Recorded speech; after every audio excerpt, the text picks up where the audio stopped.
let's get started. I would like to introduce today's presenters, Ben Blaisdell and Joel Monroe from Productivity, Quality, and PQI MT Probing Solutions in Plymouth, Minnesota. Ben is a sales engineer and Joel is a senior applications engineer. Take it away, Ben and Joel. Well, thank you everyone for attending today. Look forward to the chance to speak with you a little bit. Even though times are a little strange, we can still get together and learn something new. Today we'd like to sit and speak with you a little bit about using machine tool probing, specifically Renishaw machine tool probes for process control and kind of the process control life cycle. For those of you who don't know us, we are Productivity Quality. We are founded in 1993. And we're about a 95 to 100 person company at this point. We keep growing and I can't quite keep up with it anymore. But we're the leading supplier of quality assurance products in the upper Midwest. We are a distributor for a lot of brands you might know, from Brown & Sharp, the Hexagon product family in its totality, I guess, Quality Vision International, some of the Mitutoyo form and surface finish products, as well as Renishaw machine tool probing. At this point in time, we have 9 full-time probe installers travel across the country, doing about 500 systems a year. So we do quite a few of these, and we like to think we're quite good at them. Today's conversation, however, is focused on process control. And so when we think about process control, we're kind of thinking of what do we do as a company? What are we here for? And I would say you're here to make parts. Functionally speaking, that's what we're all doing. But more importantly, we're here to make good parts. Making bad parts really doesn't help us in any way, shape, or form. And using process control, our goal for today is to say, how do we use the process control steps that we're going to outline today to maximize that end result? That is to say, how do we minimize the number of bad parts? That is, how do we minimize our material costs? And how do we maximize the number of good parts we can put out in a minimum amount of time? Using the steps we'll outline today, our goal would be to help you kind of approach this in a more methodical manner, using some of the tools that we have to bring to bear. The best way I've ever seen this presented, honestly, is the Renishaw way. And so we're going to use Renishaw's Productive Process Pyramid today as our vehicle to get from A to B. Renishaw kind of breaks down process control into 4 main areas. We kind of have our preventative controls, which are extremely base level process control pieces. That would be all the things that happen before we even consider cutting a piece of metal. Then we have our predictive controls, our process setting, and that would be the things that happen just before we cut metal, to our active controls, which are in process, and then our informative controls, which are post-process things we can feed back into the cycle to affect the next part. To put it a little more succinctly, we have our timeline, right? We have our process foundation. This stuff happens long before we cut a part. These are the things, the manufacturing operations at the very base level that set an environment that allows us to successfully create good parts. Then we have our predictive controls, right? These are our process setting pieces. When we have a part chosen, we have a process chosen, now we have to actually set up the process itself to be successful. We have our in-process control, right? These are things that happen during the machining cycle while metal is being cut that help us actually control the minor adjustments we may need to make to that process while it's running. And then obviously our post-process. This is informative, this feeds back, and this allows us to hopefully be successful in making this process repetitive and making it successful time after time. Get into it, we'll start with our preventative controls, and this is our process foundation. A lot of this stage really doesn't have a great deal to do with probing. These are the decisions we make before we even begin. It is as basic as far back as picking the correct machine, designed for manufacturability, things like that. So the first step often for us is to say, or how do we choose the parts that we're going to purchase based upon the capabilities that we have in our facility? Again, it has very little to do with the probe or any Renishaw product for that matter, but it really is the very first thing that we can look at. If we've already purchased our machines, we can't go back and rebuy them. We have what we have. How do we choose parts or design parts if that's our business that fit into our capabilities. So simply controlling process inputs is the way that we look at this, right? What features are we good at creating? What tolerances are we good at holding? These things become very important when we look at our ability to produce a part consistently, repeatedly, with a low level of scrap. What manufacturing techniques have my programmers actually mastered? What are they good at doing?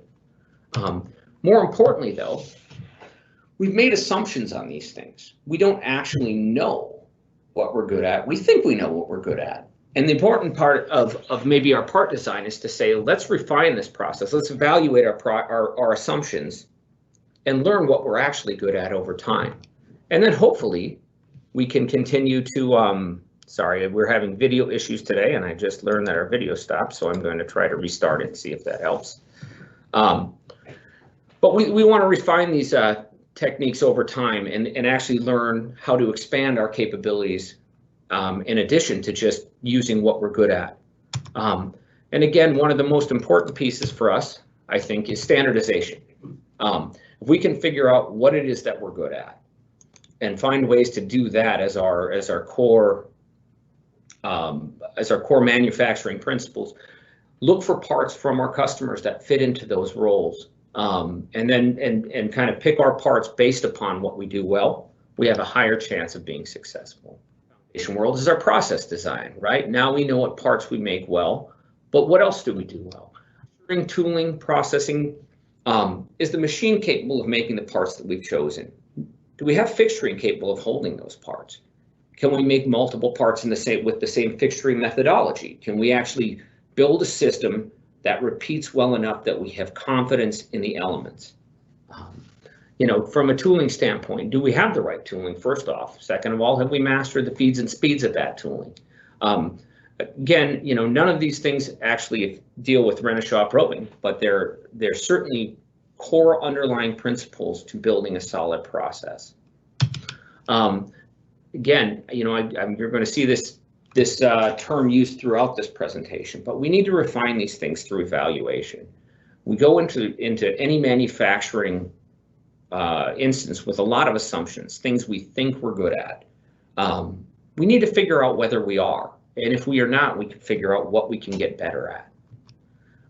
Again, we standardize these things. Can we use the same fixturing across the board to simplify the need for variability in our process? Can we hold the same pieces of material? Can we make this multiple parts out of the same raw stock? We can find areas to standardize. And again, standardization is the goal in as much as possible. As a job shop, there's limited availability for standardization. As an OEM, maybe quite a bit more. But anything we can standardize on allows us to shorten our training cycles, do things more repetitively, much simpler, onboard new employees easier, and actually build defined processes that allow us to achieve things quicker. At this point, we can get into some probing, right? The other thing we need to do is we need to understand our capabilities. So there's two pieces to this. First is calibration of our machine tools. And as you can see in this slide, we have two Renishaw products here. We have a QC20 ball bar on the right, and we have an XL80 laser system on the left. For true machine tool calibration, we can do rotary axis calibration, linear calibration, angular pitch and yaw calibration, and some instances of straightness. Yeah. Understanding the capability of the machine tool then becomes our goal, and we can use that to baseline, correct?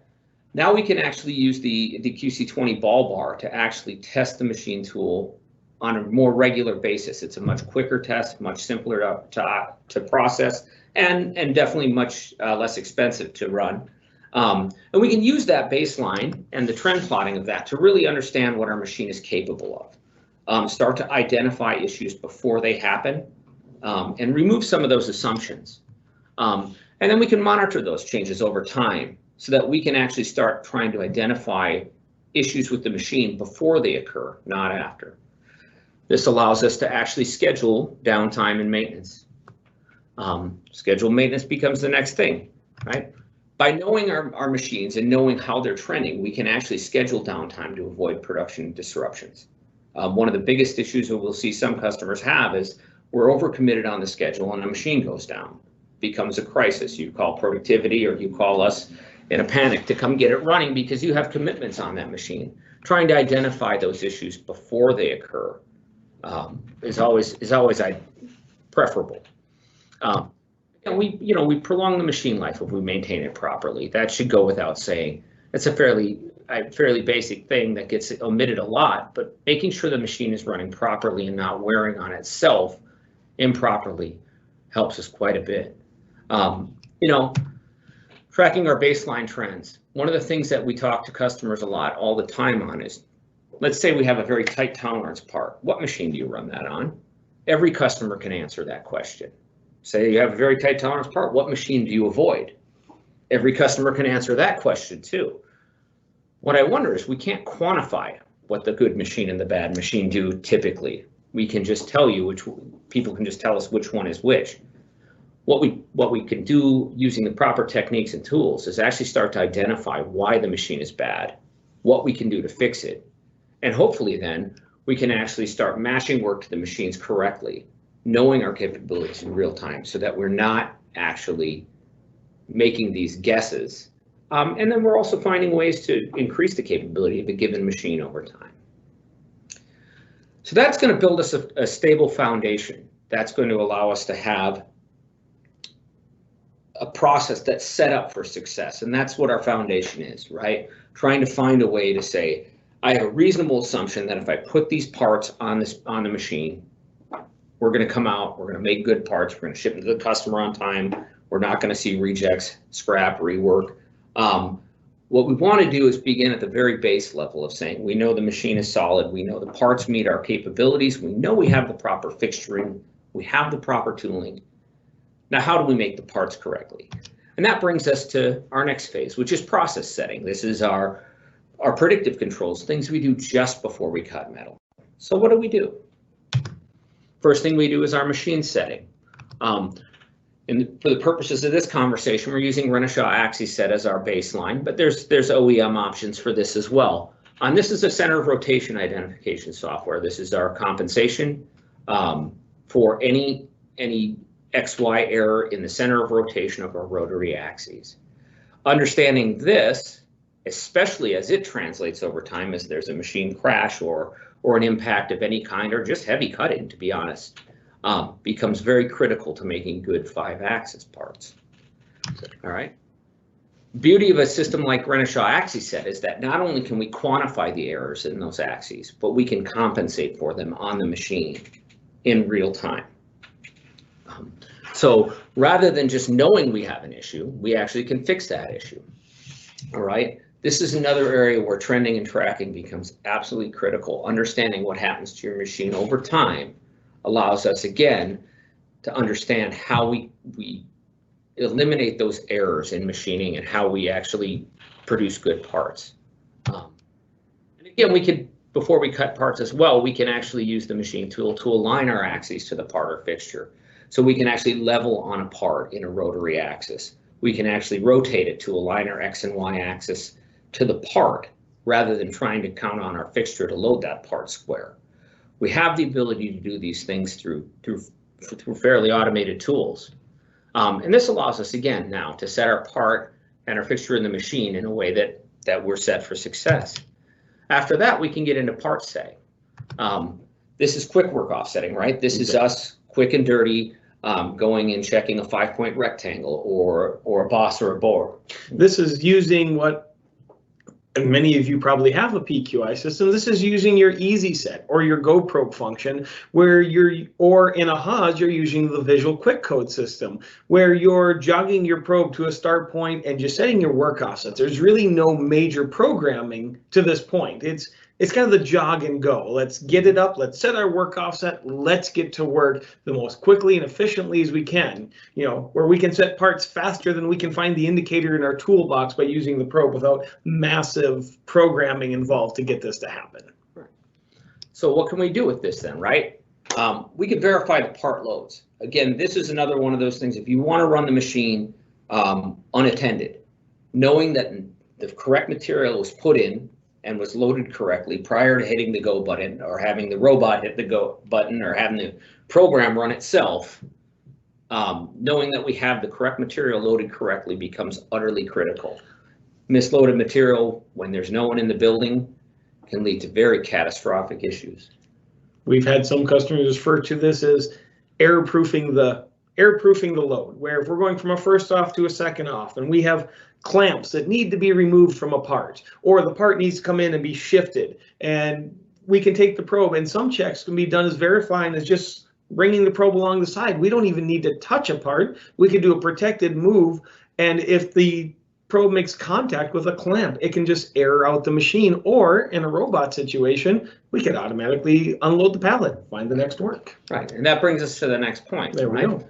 This supports, this is the baseline control that supports your automation or your 5-axis lights out machining, unattended runs. This is the base, the very first most critical function of any of that is actually verifying that we've loaded the parts correctly. Next we get to tool setting, right? This is an on-machine process for us. We have contact and non-contact options available. Many of you, I think, question what's better, what's worse. We talk a little bit about our contact options, right? They're pretty inexpensive. They're wireless, which is a beautiful thing. We don't have to worry about cables. And they're pretty immune to coolant, which is the other nice thing. We don't worry about drip rejection on that because we have to physically contact the probe itself to trigger a tool set. You know, on occasion, sometimes what we'll run into is they're in the machining envelope, which for us on a 5-axis machine becomes a little dangerous.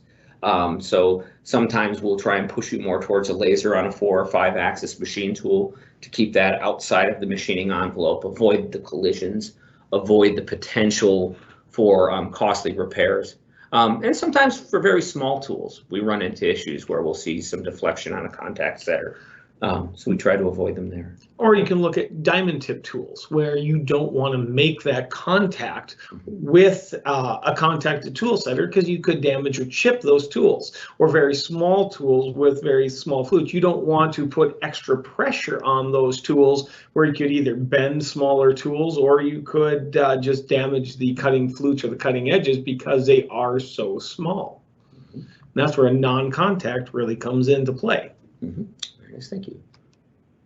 You know, the next step of this is the beauty of tool setting in the machine is that it's dynamic. It's in the spindle, and with a laser, we can actually set a tool at the speed rate, and the spindle speed that it'll be running when it's cutting a feature. Meaning, all of the thermal and dynamic effects of that tool spinning in the spindle in real time will be calculated into that tool setting measurement.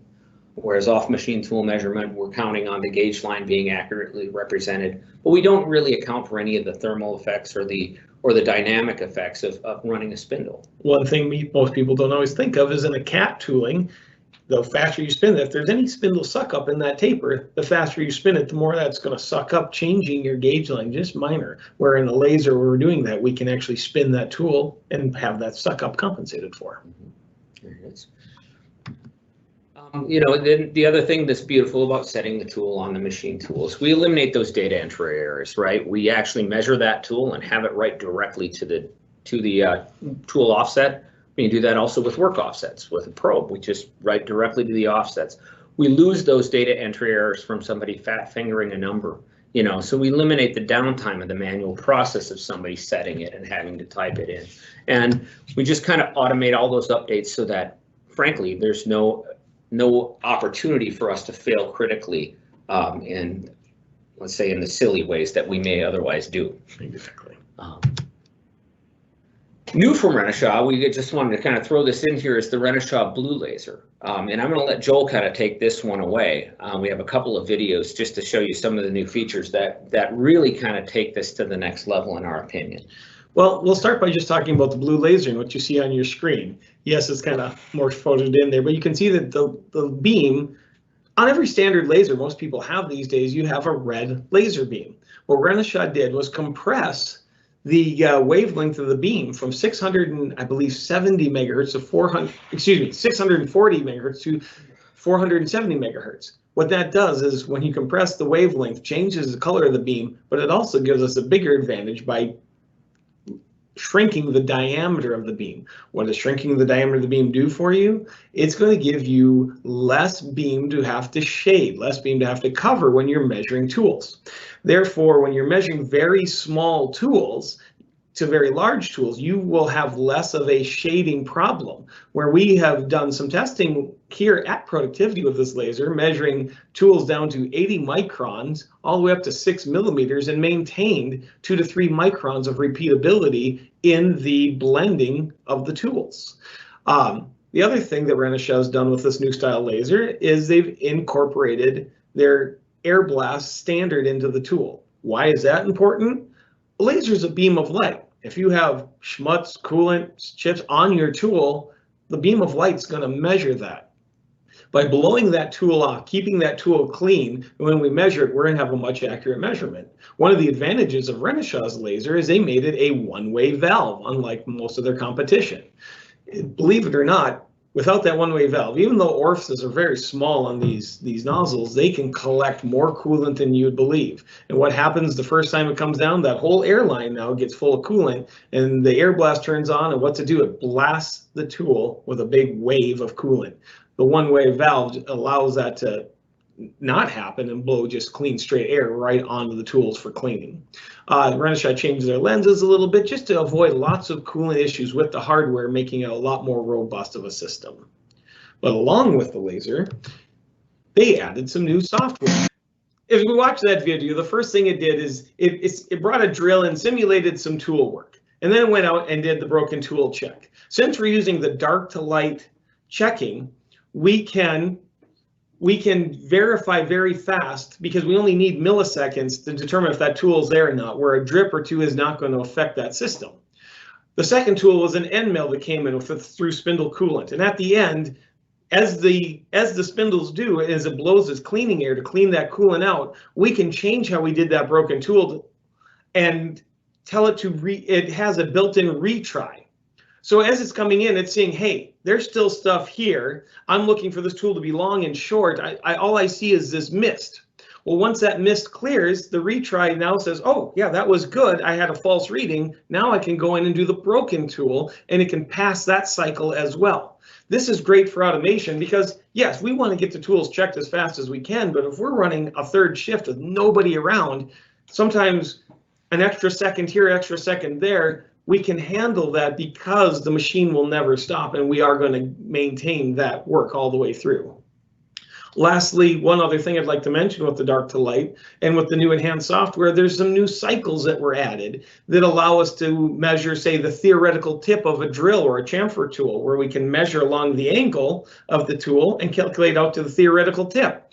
Or tools that were kind of built around grinding tools or disc cutters, where we can measure and set the tool offset in various places that are new than weren't before.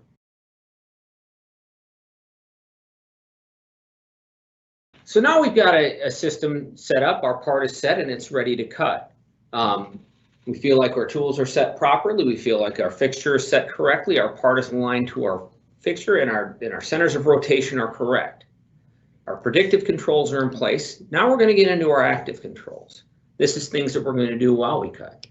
The first and foremost and maybe most simple one is in-process measurement. We can actually now use the spindle probe to verify parts in the measurement cycle. So what can we do? Very simply, we can track and control features of size. This comes into play heavily in certain applications where we might see tool deflection cause the size of the final feature to be different than we would get if we just measured the tool. Occasionally, this becomes an item that becomes critical. This also becomes a piece where on lathes especially, where we can't use a tool setter because it just isn't possible. We can actually control the size of our tool offsets by controlling the size of the features that they cut. I just want to throw something in there, Ben, when you talk about controlling and tracking size more than once in a first to a second operation, or if you have a long cutting cycle time, excuse me, couldn't get that out right, we could go in and say there's one critical feature that we have just milled. And if that critical feature is not up to snuff, there's no point in continuing to cut that part. We could use the probe at that point and say, if this feature A is not good, why are we going to waste the next 45 minutes to an hour on this part when it's already bad? Just as a process tracking. Yeah, thank you. The other thing that we can do on this is monitor thermal growth in machines. We can actually watch as this machine heats up. We can track what the tools are doing and find out when the process actually stabilizes. This can be really critical for customers, especially with no environmental controls in their machine facilities. You know, deflection, we talked about that a little bit already, but we can actually start to catch some of those deflection issues. Say as our rougher wears and our finishing tool deflects differently than it would if the rougher was brand new. And then another thing that gets pretty critical is establishing feature-to-feature relationships.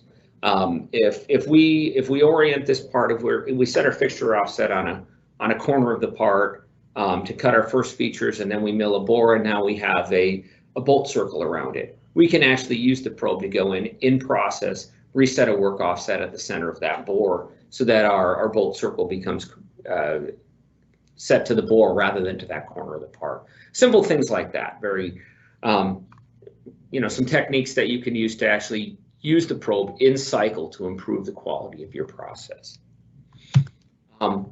We also have some gauging applications that we think are worth noting, right? So we can get this data. Now, what do we do with it? What do we do with it when we measure the size of a part, right? Simple things. We can update the work offset as we talked about. We can use this to update tool offsets. We can track tool wear through feature size. Easy way to kind of hold some tighter tolerance bores or bosses, things like that. We can plot this now. We can trend plot this, see how our tools wear over time. What are our tools running 400 parts and then starting to break down on us? We can actually start to determine some of these things. Additionally, tight tolerance features, we can track that one feature, maybe to make some assumptions about the looser tolerance features cut with the same tool. And again, this goes back to automation. You know, we can ensure that the part is loaded correctly, but if we're not cutting the parts correctly once they're loaded, that first tier portion kind of has a diminishing return eventually, where we'll start to make scrap if we're not monitoring more. So this is all an iterative process, like we say, where we can get, we start at the beginning and then we kind of work our way through and we eliminate these variables as we go. But if our end goal is automation or lights out or just running out the pallets of our pallet pool overnight while we're not there, all of these things kind of are steps we can take to mitigate our chances of making scrap. That leads us to SuperTouch optimization. Sorry, can't talk today. And I'll let Joel take this one a little bit, but this is Renishaw's newest and latest and greatest software. Before we really get into that, what this software is Renishaw took the Inspection Plus that we've known and loved for years. They took they were smart enough to take all the existing program numbers, all the existing inputs to those program numbers, and all the existing outputs to those program numbers, and keep them consistent, because everybody's used those for years. We don't want to have to reprogram our entire machine, or we get a new machine with this new software. We want it to interface with the old software. Taking that, they started to make changes and added some features. The first feature they added was the optimization cycle. What is the optimization cycle? Renishaw wrote this so we can specify a repeatable tolerance in which we want to hold on this machine. We keep a standard of about 3 microns on all new machines we work with. So about 1/10, 20 millionths. What do? We tell the machine we want to hold 3 microns with this probe on this machine in our probing. The probe will then go up and probe in the x-axis at about 80 different times at different feed rates to determine how fast can it probe in the x-axis or the y-axis if necessary and maintain that speed. It'll then come out and touch on the z-axis at various feed rates, about 80 touches, to see if the z-axis can maintain the same speeds that the x and y can. Why does it do it both that way? Well, if you think about it, in the machines, you have your moving z column. You may have extra weight there. The z may not have quite the stabilization as the x and y.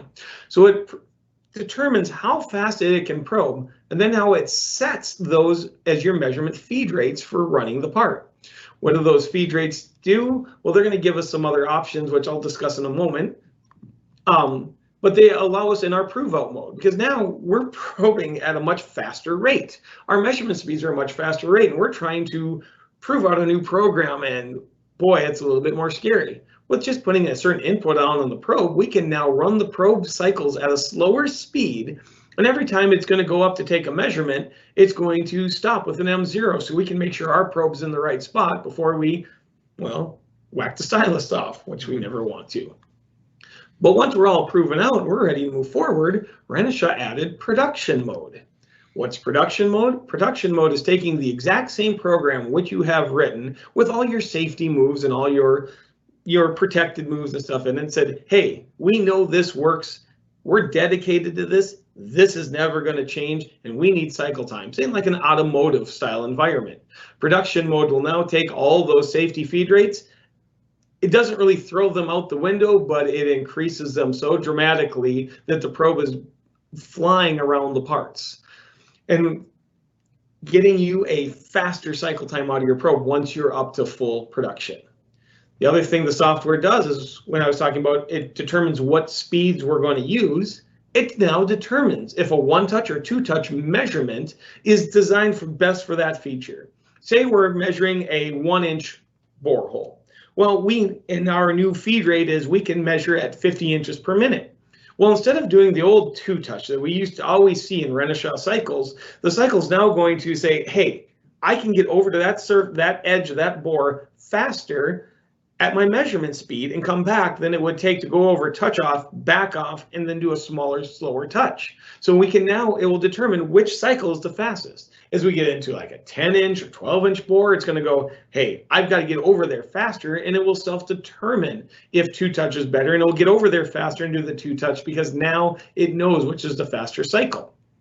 The other thing with that 1-touch, 2-touch is if you started too close to a cycle or too close to a part, well, the probe knows how fast it needs to get and how much of the machine, how much distance it needs to get up to that speed in the machine. And if it gets and touches that and it's not up to speed, it'll back off and automatically do a 2-touch as well. So to save us from bad measurements, but continue us on our speed. As Ben now popped up, we also have the built-in Renishaw Go Probe. What's Go Probe? You ask, Go Probe is kind of like what the Renishaw Easy Set used to be, or similar to like a Haas Visual Quick Code, but much higher level. It was originally written for Asian markets where, you know, these customers just got a machine dumped on the floor and here you go, there's a probe, figure it out yourself. Go Probe was designed to be so intuitive through apps for smartphones, through step-by-step manuals, through videos, through kind of self-training that you could use this as a jog and go probing solution. Added almost every measurement that you can do programmed, you can manually jog your probe to and go and probe that feature, making it easy almost for anybody to pick up a probe and start using it. And lastly, you know, we talked about all the speeds and when they're increasing. You know, we've seen at least sometimes, if not more, cycle time of up to 30%. But the little asterisk that goes with that is the more probing you do, the better cycle reductions you're going to see. If we're probing one small feature, we may not see a full 30%. But if we're doing a few features around our part, we're going to see that cycle time decrease for our probing, because the more we're doing at the new speeds, the faster we can go. We're actually going to cut down our probing cycle time, which now makes probing more, what is the word I'm looking for, more entertaining or more preferable to be in the cycle, and we're going to get those advantages without taking our chip time. Here's a little video that we put together just kind of showing a probe that's optimized with SuperTouch versus a probe doing a standard measurement. This is a part setting on a 5-point rectangle cycle. Yes. So you can take a look and see the difference.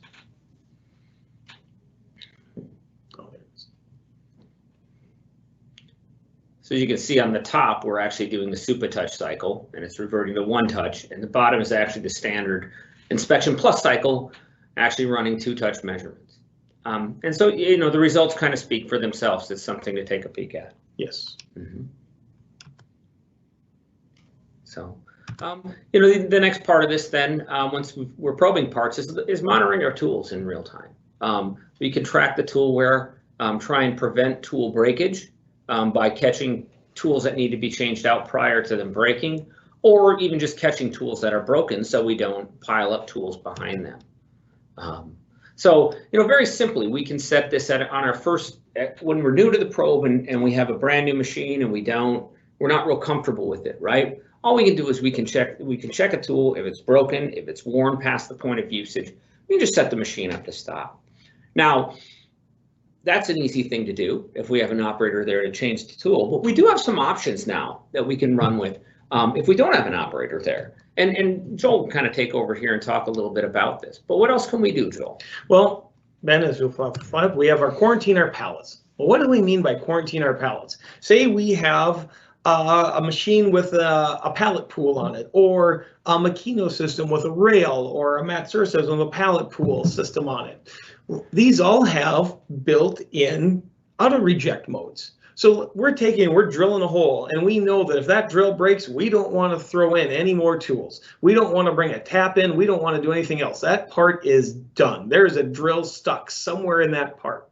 Well, we're going to just reject that pallet. We're going to say this pallet's done. Give it the code that the machine requires, send that pallet out, get it out, and find the next job the machine can do. Because if we keep going on this, we could damage more tools, tool holders, spindle, crash the machine because now there's something wrong and this pallet is done. We can automate our tool wear offsets. So there's some machines where maybe we're doing end mill cutting or we're mold cutting. We come in and we check more for wear on that tool, and we're saying, hey, this tool's wore down too much. We can still use it, but let's reset this tool to a new constant or to a new size so that we can continue to use this tool until it wears down to a certain point. So we could use that to say, we're too small, let's we reset this tool and we can keep using it for the next tool. And lastly, we have redundant tooling. Well, for those who probably haven't heard redundant tooling, another term is sister tooling, where what are we doing with this? Well, say we're going to go back to that quarantine pallet situation. We just snapped a drill off in that pallet. So we sent that pallet out and went away. But this is the only job this machine does. We're going to cut more of those parts. Well, more parts could come into the machine, but we could now have a tool set aside to call up at this point that's the exact same tool, and it's just in a spare holder in our magazine. It can come in, we can reset that tool now and use that tool to continue the cycle moving so that the machine never stops. Perfect. Yeah. All of these things are here to support your whether it's unattended runs, overnight runs with a pallet pool, whether you want to automate the whole system. All of these tools then allow us to get closer to that area of really making parts when we're not there.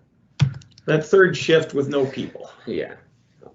And lastly, now we want to look at our post-process monitoring, right? These again are our post-machining things we can do to feed back data to hopefully make better decisions in the future. First one, and the very simple one, is on-machine measurement. There are not a large number of applications, but there are moments where we actually want to do some measurement on the machine before we pull the part and send it into the inspection room, right? Gives us the ability to actually identify some scrap prior to sending it into the CMM and causing issues. We could go back to the theory we talked about before, where we're checking one feature on that part before we cut the rest. Maybe we could check measurement one feature on that before it goes to the CMM to determine it's not even worth sending this part to the CMM. We know it's going to be bad, everything. That's already failed. There's no bother checking further. Sure. The other option we have now is we can actually identify rework issues while the part is still in the fixture, in the machine, in alignment. We don't have to worry about trying to get this part back into the machine, realigning it. Hope to God it's close enough that when we rework it, it's correct. We hopefully can identify some of those opportunities before we take it out. Two places we see this a lot are, large die molds, where you have a large mold that it could take forever to square center, and you want to use that, and now you cut it, you pull it off, trying to put that back in the exact same spot or get it close enough so you're not, if you're cutting tight tolerances, it could be a lot of pain. The other thing is we see a lot in aerospace where parts have to be measured under certain restrictions. Now you take that part off, you're trying to put it on the CMM, you'll never be able to restrict it in the same way again that it was cut on, and you could have variations of how that's measurement. Where an on machine, you could check it, well, it's still in that specific restrictive and alignment. Mm-hmm.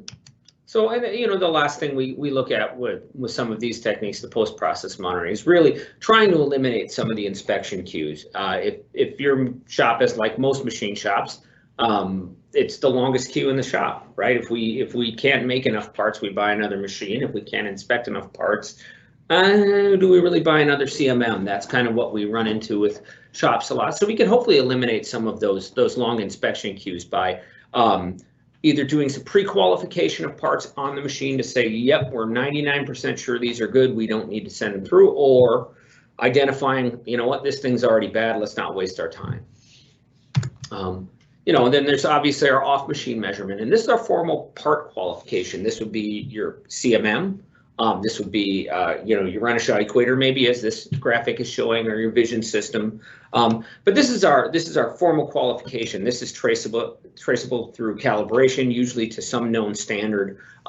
If you're in aerospace, if you're in automotive, if you're in medical, no amount of measurement on the machine typically is going to allow you to skip this step, right? So this is what we call formal inspection. The thing to know about this is some of these systems can be inline. Some of them can feed back to the machine. And so in some cases, we can actually get some data back to the machine tool from these systems that allow us to hopefully make better parts in the future. There's also some process tracking, right? We can take the data that we did collect on the machine tool, and we can start tracking those trends, and we can start trying to learn from our production process itself how to make that process better.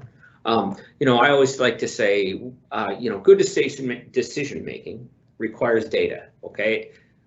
We can make a lot of great guesses without data, but we can't really make good decisions unless we know what we're looking at. And if you want to automate anything, really, you can automate all sorts of bad decisions if you're not careful.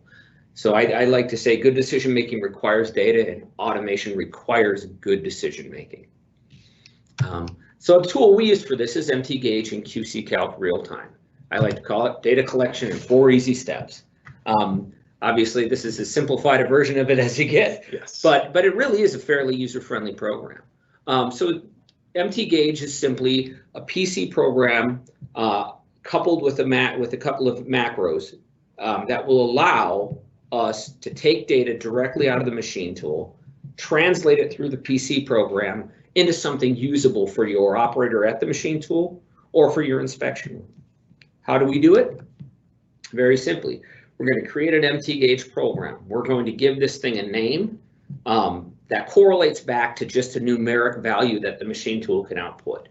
Always the limitation for us with machine tools is they can't output alphanumerics, only numeric values. So we're going to allow this to translate the number 21 in this case to the part name, whatever that is, single part, 10 features. All right, so that could be your part number. That could be something that someone can translate. Exactly. It also allows us then to just number the features so that the machine tool can output feature 1, and you can give that a name that means something to someone. A very specific name or a blueprint identification. Yeah, the bubble number on your blueprint. The next step, now we're going to measure some features. We're going to use the standard Renishaw probing macros to measure features. Usually in cycle, and then we can run the macros that'll run the data output from MT Gauge and send the data out. So we're going to put in the G code, which is really just calling up a single macro program, and it's going to give us the target that we want to send the data to. It's going to tell us the tolerances on that so we can track it. And from there, it's going to drop it directly into QC Calc real time. And we're going to get this plotted over time. So we'll see the last 25 runs if we want, the last 6 runs, whatever numbers we want. And we can track that data over time and actually see how our parts are running, how our machine is running. Does this feature vary wildly? Do we have an issue with our program? Does this feature run really consistently? And we can start catching the tool, whereas it trends slowly out of tolerance. So we can use this data to make some decisions. And Ben, you talked a lot about, hey, we're using this with a spindle probe. The glory of MT Gauge is it's not just a spindle probe tool. MT Gauge can take any data from the machine that we can get to a macro variable. So it can be probe data, it can be tool data, it can be input outputs of the machine. Anything from that machine that you can get to a macro variable, we can collect and trend. Mm-hmm. And one of the upsides of this as well, I think, is if you're already a PQI customer, my guess is your CMM, your vision system is already running QC Calc real time to collect your data. So you're not adding another tool, you're actually saving things in the same place. Yes. Mm-hmm. So to kind of wrap it up here, I like to say, think of the pyramid, right?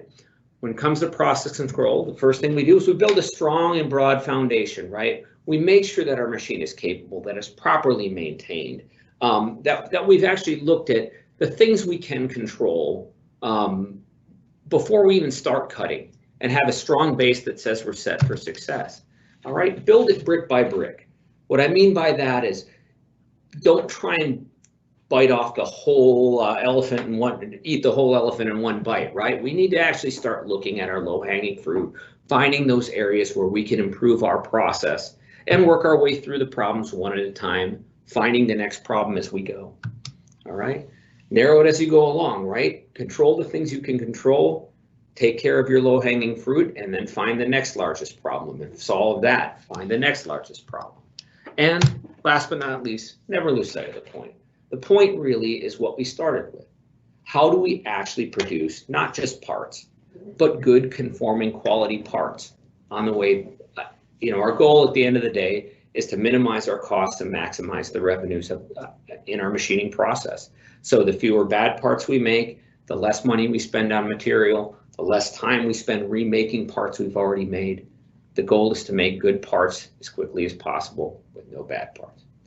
And at that, I think we'll turn it over to questions. Okay, thank you, gentlemen. Okay, so we do have a couple questions. We've got one that came in anonymously here, and I want to make sure I ask this correctly. When probing an electrode on an EDM using a probing spear, is it possible to probe it before going into a spherical or round orbit operation on the EDM? Well, there's a couple things when it comes to EDM. Now, if we're talking, we want to probe that part before it leaves the electrode, before it leaves the machine. That's where we can do the inspection and probing this the spherical and the size of that. There are some probing softwares we would need for that, where we can actually make the machine tool a CMM, where there's a software where we can take as many points as you want in the CMM, get all that data.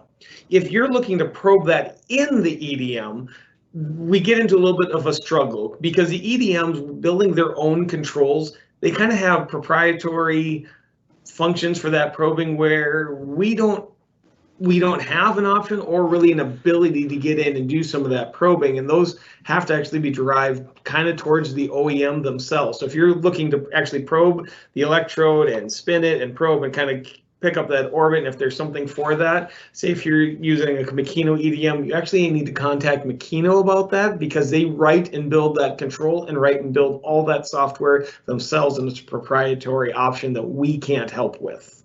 So if you're looking to do it before it leaves the machine tool, we can work with you many different ways on that with different softwares for those points. If you're looking to do it inside the EDM, again, that's out of our wheelhouse, because the OEMs keep that proprietary information at this point. Okay, great, thank you. I hope that helps answer that question. Okay. Next, Tim is asking, how do you do the trend plotting? So this is really something, as a salesperson on this, I'm surprised it's not something I can sell with every probe install. The MT Gauge software is what we use for trend plotting in our system. There are other softwares out there, but when we sell a probe system, it's one of the add-ons that we offer, and it really is just that simple. You'll have to network a PC with your machine tool. And then that local PC will actually run the software, and the machine tool will output the data in cycle to the QC Calc real-time software on the machine, so we can actually start watching those trends in real time. And the beauty of the QC Calc software suite is kind of twofold to me. One is that it's really simple to see, interpret, and it's intuitive. But the second part is the data output portion of it. All they're really doing with real time is collecting data. So they give you a myriad of ways that you can output that data to any other statistics software you might have, just directly into a spreadsheet, so you can manipulate it how you want. Just a little touch on that, how do we do that plot? You mentioned, Ben, that MT gauge is basically two macros. One is the actual MT gauge output macro, and one you're going to write, just a program you write yourself to call up that MT gauge macro with the information. And that's how, by writing, it's as simple as writing a program, except now you're just putting a macro called different inputs for the data in which you want to pump out. MT gauge will collect that, and it will send it into the QC calc. Yeah, and I think maybe one thing to finish up, one of the things that's really nice about that software to me is that you write that. The only person who has to know how to use the software is your programmer. He's actually going to embed those macros right into the part program, including the call up for the correct program. So once you start running that machine tool program, your QC calc real time is going to go pull the correct file just by hitting the go button on the machine tool and append that data to the correct file. So it's all time stamped, date stamped. So if you're trying to look at the data of a part over years, you can get it all in one file. You can parse that out to only see this month's data or this year's data or today's data, but it all lives in one spot. The QC calc is always just waiting for that data to come, and as soon as the machine tool sends something, it will timestamp it and collect it and store it. Mm-hmm. I hope that answers that one. Great, thank you. Okay, we also have Tim's asking, can you use a probe still with the smaller ball sizes than the 6mm one that is in the Haas already? Yes, we have PQI with a standard in the systems we install. We actually put a 2mm and a 6mm standard in the kit because we're finding more and more people want to get down there. You have to remember though, machine tool is not as smooth as a CMM. The smaller the ball goes, there are times we have had to, if we want to go below 2mm, actually slow down the speeds a little bit again, because there's not always enough glue holding that ruby onto the stylus, and the banging around can break them off. We have gone down in machines to 1mm and some very high accuracy. We're probing very, very slow. We've done a 0.5mm ball, but it's not very much recommended. The 2mm is a very good standard if that will work for your application. Okay, thank you. And Andy is asking, is there a preferred way to check threads? On a machine tool, there's really not a good preferred way because you can't really get the ball into the threads. I mean, it's the same problem that I think we have, the same problem exists on a CMM. The best we've ever done for a machine tool is taking the ball off the stylus and putting a cylindrical stylus on, so that when we're probing, we can get the diameter only of the minor, thank you. Yeah, the minor diameter of the thread and not the major. And that's because there's really not a cycle to get in there. And that's even a tricky thing to do on a CMM machine tool. It's compounded almost even worse. Yeah, it's especially on a machine tool, we don't have the ability to try to say scan the form of the thread and identify the largest diameter. I mean, we don't have, the machine tool really is the limitation as much as anything, but it's a tall order. Just want to say thank you to our presenters today, Ben Blaisdell and Joel Monroe with Productivity Quality and PQI MT Probing Solutions. We hope you enjoyed today's webinar, and we look forward to seeing you again in the future. And until then, we ask that you stay safe, stay healthy. Thank you for your business. Have a great day.